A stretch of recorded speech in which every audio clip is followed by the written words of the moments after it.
Morning everyone, this is Harshita Dadhich from government law college Kota. CPC में जो आज हम टॉपिक ले रहे हैं वो है इंटरलॉक्यूटरी ऑर्डर्स।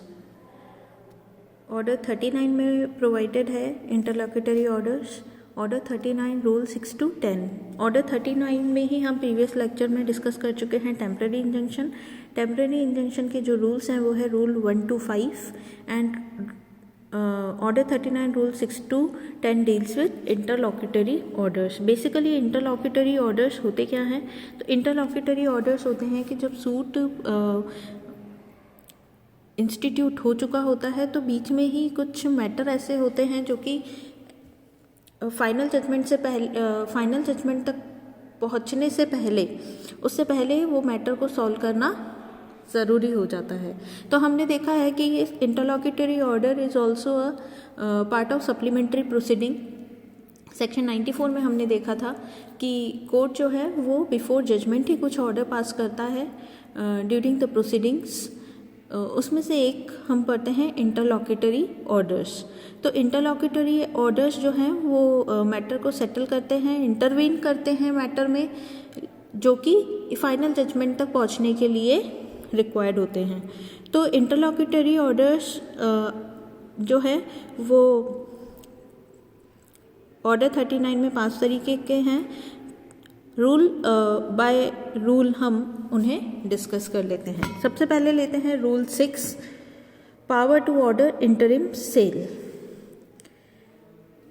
जब सब्जेक्ट मैटर मूवेबल प्रॉपर्टी होता है और कोर्ट का जो सूट का सब्जेक्ट मैटर है वो मूवेबल प्रॉपर्टी है, तो on an application of the party court जो है, अगर कोर्ट को लगता है कि जो सब्जेक्ट मैटर मूवेबल प्रॉपर्टी है वो नेचुरल डिके का है, इट मीन्स उसकी नेचर जो है वो ऐसी है कि अगर उसे टाइमली सोल्ड आउट नहीं किया जाएगा तो वो खराब हो जाएगा नेचुरली। तो इस केस में क्या होता है कि on the application of any party court में order to sell the subject matter of the suit. तो इंटरिम सेल का ऑर्डर कोर्ट जो है बिफोर फाइनल जजमेंट पास कर सकती है। कब?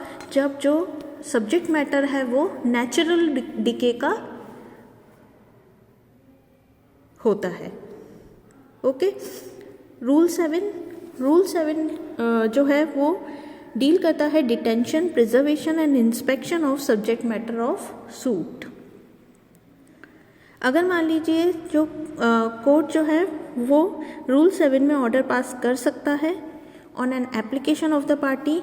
कब? जब सब्जेक्ट मैटर ऑफ सूट जो है उसे डिटेन किया जाना है, प्रिजर्व किया जाना है या उसका इंस्पेक्शन किया जाना है, तो कोर्ट जो है ऐसा ऑर्डर पास कर सकती है।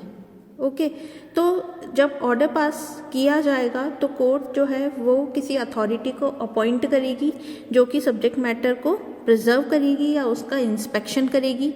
साथ में जैसे ही अथॉरिटी अपॉइंट की जाती है तो एग्जीक्यूशन के टाइम पे on the execution of decree में जैसे रूल्स फॉलो किए जाते हैं वो सारे के सारे रूल्स यहाँ पर अप्लाई होंगे। इट मीन्स जो अथॉरिटी अपॉइंट की गई है उसे प्लेस पर एंटर करने का और थिंग्स को इंस्पेक्ट करने का ये सारा उसे राइट दिया जाएगा कि वो चाहे तो उस प्लेस पर कभी भी एंटर हो सकता है, उसे राइट है और वो प्रॉपर इंस्पेक्शन और प्रिजर्वेशन कर सकता है। तो इस तरीके का ऑर्डर कोर्ट जो है ड्यूरिंग प्रोसीडिंग ही before passing final judgement issue कर सकती है। नेक्स्ट रूल लेते हैं हम रूल 8।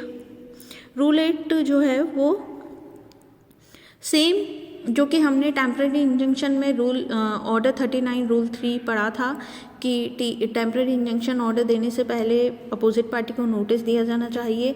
तो सेम यहाँ पर सेम रूल अप्लाई होगा कि इंटरलॉक्यूटरी ऑर्डर्स में भी अगर जैसे रूल 6 और रूल 7 में कोर्ट ऑर्डर पास कर रही है तो before passing इंटरलॉक्यूटरी order under rule 6 and rule 7 court जो है अपोजिट पार्टी को नोटिस इशू करेगी। और अगर कोर्ट को लगता है कि नोटिस इशू करने से जो ऑर्डर का ऑब्जेक्ट है वो डिफीट होगा, तो इस केस में वो विदाउट गिविंग नोटिस भी interlocutory order under rule 8 pass कर सकती है। Okay, now come to next interlocutory order, rule 9। When party may be put in immediate possession of land of the subject matter of the suit. मान लीजिए कोई land, disputed land है जो कि suit का सब्जेक्ट मैटर है, और land कैसी है जो कि गवर्नमेंट को रेवेन्यू पे करती है, या फिर ऐसी लैंड है जिस पर रेंट अभी ड्यू चल रहा है और रेंट पे करना है। तो इस केस में अगर मान लीजिए उसका रेवेन्यू अभी पे नहीं हुआ है या रेंट अभी उसका पे नहीं हुआ है, तो जो अदर पर्सन है जो उसका रेवेन्यू देने के लिए रेडी है और रेंट पे कर देता है, तो कोर्ट उसको immediate possession of that land जो कि सब्जेक्ट मैटर है सूट का, वो इमीडिएटली उसको पोजेशन हैंड ओवर कर सकती है as a interlocutory order.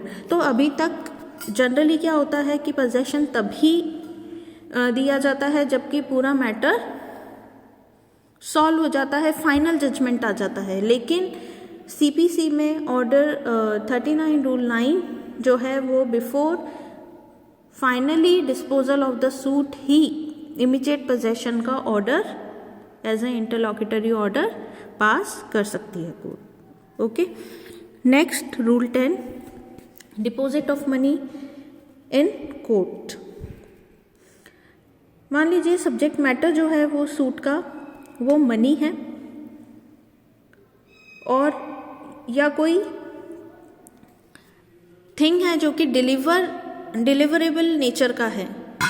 Okay, तो उस केस में क्या किया जाएगा, कोर्ट को अगर लगता है कि पर्सन एज ए ट्रस्टी उस मनी को होल्ड करता है या उस चीज को होल्ड करता है, थिंग को होल्ड करता है, तो कोर्ट जो है ऑन एन एप्लीकेशन उस मनी को, ट्रस्टी को डायरेक्ट करेगा कि वो मनी जो है या फिर जो थिंग है वो कोर्ट में डिपॉजिट करवाए, ताकि जब कोर्ट का फाइनल डिसीजन होगा, फाइनल डिस्पोजल होगा जब सूट का, तो फिर वो मनी रियलाइजेशन में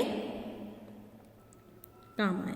तो इस तरीके के ऑर्डर बिफोर फाइनल जजमेंट ही कोर्ट जो है वो पास कर देती है, जिसे कि हम बोलते हैं इंटरलॉक्यूटरी ऑर्डर्स। और ये सारे ऑर्डर्स जो हैं वो फाइनल जजमेंट तक पहुंचने के लिए क्या होते हैं, हेल्पफुल होते हैं। तो कोर्ट को इन्हें डिसाइड करना पहले ज़रूरी हो जाता है। ओके, तो आज हमने कंप्लीट कर लिया अपना ये इंटरलॉक्यूटरी ऑर्डर, और सप्लीमेंट्री प्रोसीडिंग का लास्ट टॉपिक जो रह गया हमारा वो है ऑर्डर 40, अपॉइंटमेंट ऑफ रिसीवर, जो कि हम नेक्स्ट लेक्चर में डिस्कस करेंगे। Thank you.